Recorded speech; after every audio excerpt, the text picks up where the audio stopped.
What exactly is responsible for this continued scarcity? Is it the lack of production?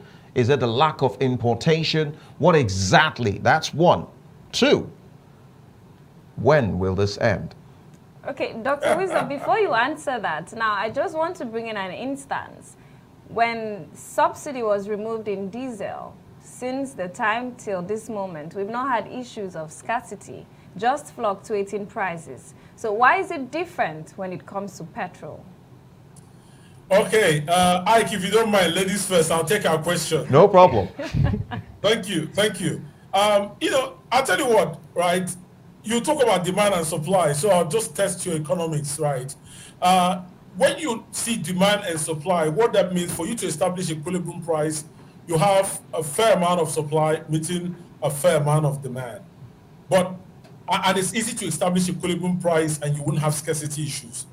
I think if you look at our energy envelope, a lot of people are over-reliant on the PMS, but we then had a carved niche, or people say niche, for the diesel. The diesel was meeting the needs of the industrial users, like for example, the hotels, the industries, and very, very high energy demand cars like trucks.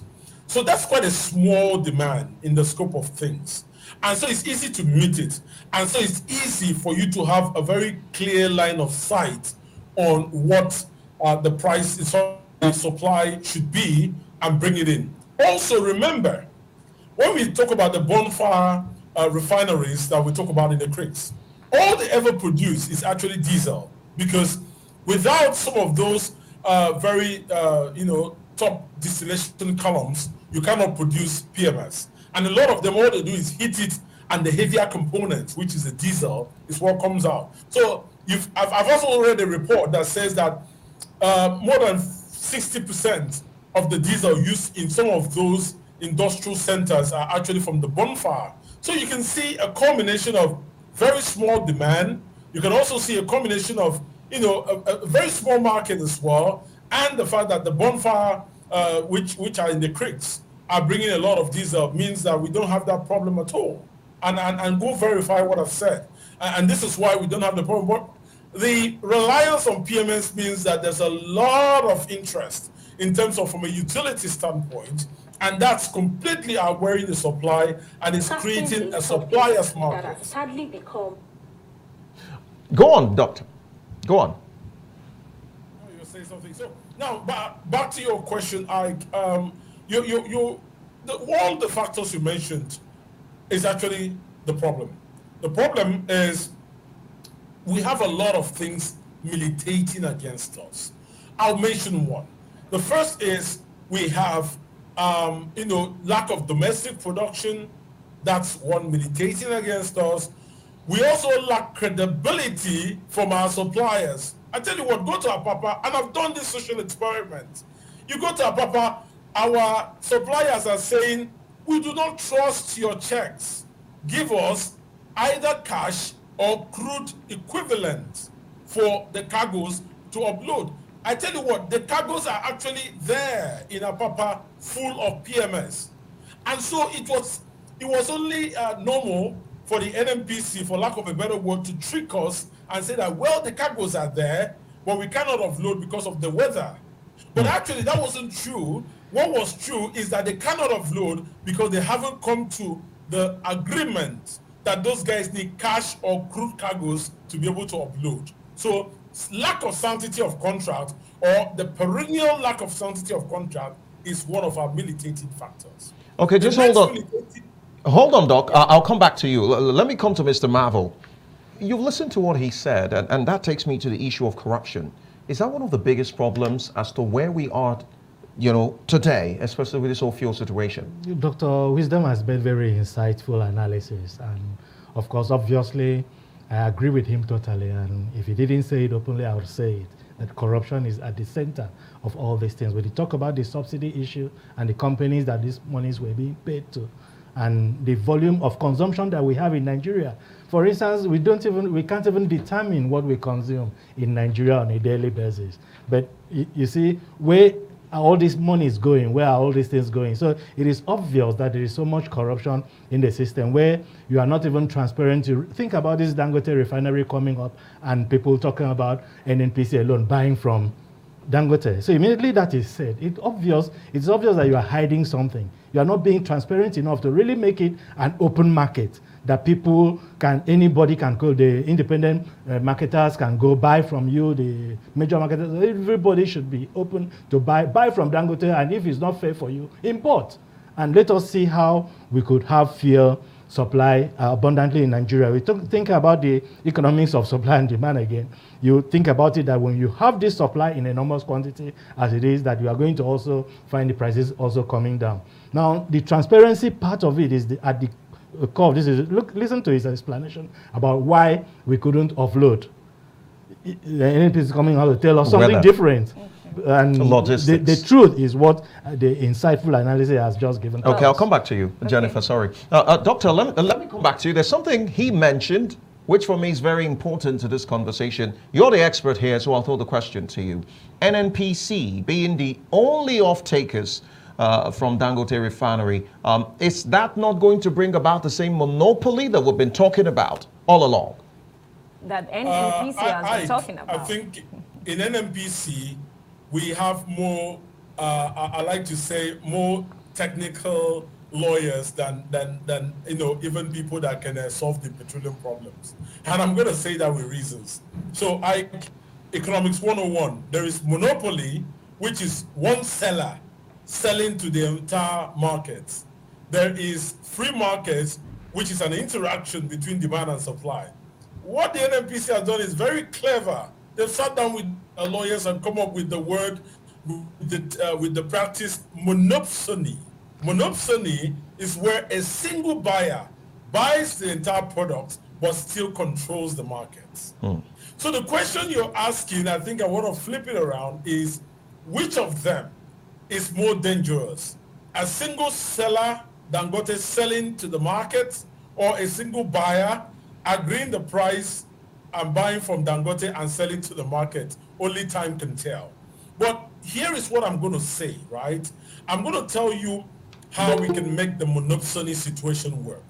Obviously, the monopsony situation speaks volume. It does tell us that we're clearly not practicing what the PIA says, which is a free market system. So that's to start with.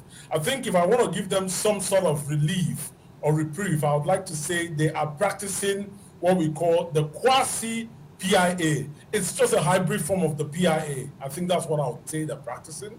But how can we make monopsony work? Because I'm not going to just condemn it without looking at how we can make it work, because we're already at that point. So it's pointless going back to cry over spilled milk. Monopsony can actually work, but it will stifle the growth of the sector. Why will it work? In the short term, we can make it work.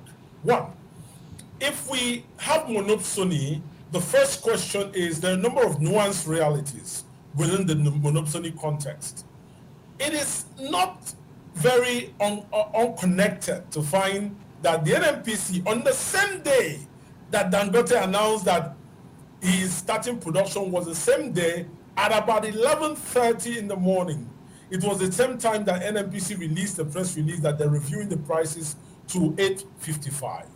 And by 2 o'clock, Dangote granted an interview to a couple of stations saying that they are now they're ready to reel out their products 48 hours after. So when you add 1 + 1 in base 2 to make 10, not 2 this time because it's more like 10, you find out that first thing is the 8.55, is that reflective of the price that they've agreed with the Dangote Refinery? To say we're going to offtake, say, at 8.40, when we add all our logistics and all the costs that we would incur per liter, we will sell it at 8.55, and other people can add 10, 20, 30 naira, depending on where they are, and sell that product. That is the first question that comes to my mind. The second question that comes to my mind is this kind of on the premise, and this is when I say the devil is in the detail. Is this on the premise that we supply the 450,000 barrels earmarked by the Federal Executive Council to the Dangote Refinery? And if that is the case, in Naira, of course, and if that is the case, what happens if we cannot provide that volume and the Dangote Refinery has to go out to the US and buy WTI? How does that affect the pricing mechanism? Also, do we have a board, a price adjustment board that will be set to be able to moderate those prices when we have those outlier conditions come up? These are some of the questions that I'm biting my tongue and asking myself. Are we ready to deal with the devil that is hidden beneath the details of this deal? And what is the details of the deal?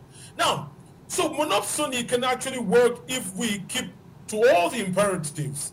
Give Dangote the crude that we are supposed to give to him with the crude cargoes in Naira, take them, and then of course we need to start thinking about strategic storage, because there's nothing wrong in buying excess of the actual consumption that we need and storing strategically. It means that if such an outlier situation comes up and we have to buy at a higher price, that we can have some strategic reserve to serve as an economic buffer in the meantime.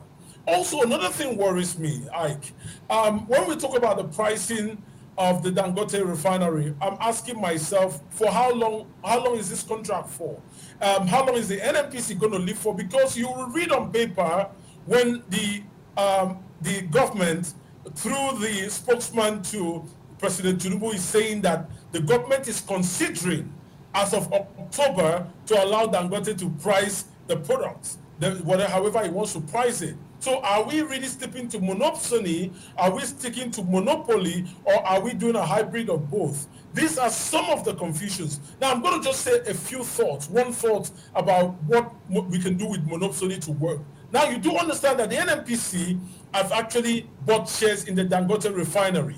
So what I would have done if I was in the saddle and I'm already given the mandate to apply monopsony would have been to say, Dangote, look, in place of giving us some returns on the investment for our share of equity, can you use this to discount whatever market price your product would have sold for and use it to discount that product so that we take it into the Nigerian market and we sell it at a discounted rate? That way, it's not really subsidy because we're removing money from our sovereign purse to pay for it, but it's subsidy because we're applying some of the gains of the equity from some of the shares that we bought towards that. The other thing that also worries me is, how do we make sure that we get, for how long, can we ensure that the Dangote focuses on the domestic market? Why I'm saying so is you can actually feed a lion with some normal food and milk, right, as a baby. But the day the lion tests the blood, then the question is, how do you stop the lion's instinct, which is naturally geared toward blood, from always looking for blood? And let me domesticate that narrative. If the Dangote gets, say, 1,500 from, say, people that are buying for the Ghana market, how do you encourage him to keep staying in the Nigerian market for as long as possible with the prices that we are currently operating? And that's just some of the rhetorical questions that I'm wondering. Are the economic managers thinking critically? Otherwise, it will not take very long before this issue will bite us. Dr. Wisdom, let's look at something from the Dangote Refinery, the press release. Okay, let's just take this reaction before I ask that question. This is from Baba Wewe, who says, these days, you fit use fuel to buy fuel, make you no see fuel. Nigeria, my country, we hail thee. Okay, Baba Wewe. Then Julius Shoga says, did he say immediately fuel price will definitely reduce? Okay, that's a bit rhetorical. Yes, will forever says, for Nigerians to buy Dangote petrol below the international market price, National Assembly should pressure Tinubu to sell crude to Dangote below the international market price. Otherwise, Nigerians will be buying Dangote petrol at 1,200 naira per litre, just as it's $3 per gallon in the US. Okay.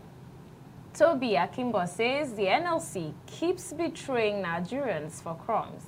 You weren't betrayed, you betrayed Nigerians and the hard-working workers. So, okay. There's also another one. This is Ishowake says, this thing is becoming obvious now that these Nnpcl are the major problem in the oil sector. They have sabotaged it, and it's obvious they know many things would be revealed if the Dangote Refinery works. Well, that would take me to, okay, before we take some other ones, before we take some other reactions, let me look at this press release from Dangote. Specifically, the fourth paragraph says the PMS market is strictly regulated, which is known to all oil marketers and stakeholders in the sector. Hence, we cannot determine, fix, or influence the product price, which falls under the purview of relevant government authorities. Now, not just that. In Saudi Arabia, the produced crude at $10 per barrel. In Libya, it's $11 per barrel. In Nigeria, it is produced at $48 per barrel. That takes us still on the issue of pricing. The Nnpcl, from the Minister of State for Petroleum Resources, says it is not determined by us. What exactly is the issue with pricing here? Dangote says it is not us, it's relevant government agencies. Nnpcl isn't owning that easily. What exactly is the issue with pricing in this country? Thank you very much. You know, there's something the lawyers will call a lacuna. And a lacuna is a gray area, neither here nor there. It's gray, and the way Ike would say it is, the degree of grayshness for Ike would be different from the degree of grayshness for Dr. Wisdom. Okay, I'm gonna say a couple of things, right? First and foremost, I'll tell you the truth and how we could have handled the truth. And I know Ike isn't going to like this because he likes to say it the way it is, but I'll try to be euphemistic. First and foremost, the truth is the government, right, quote unquote, give a guide price. But the question is, what's the difference between the guide price and the governing price if there's only one importer of the products? It's the same thing. It's just a technical grammar. Now, when you look at to be honest, right, if I were to write the press release for the Dangote Refinery, I think what I would have written is this, to say,